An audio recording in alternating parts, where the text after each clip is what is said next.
Yakabela hin ohung khentang kating ohin na thing labak nuaya banang elte liminale ozia sun ke lela chol ka Israel ta thing thawa chun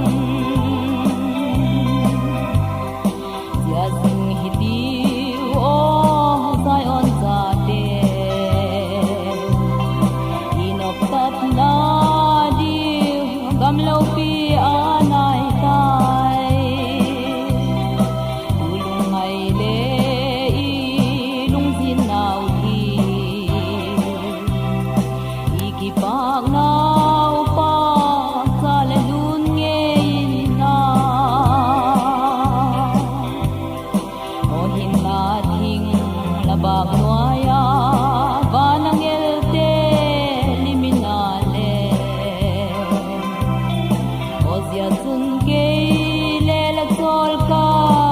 Israel tang thing thawa chun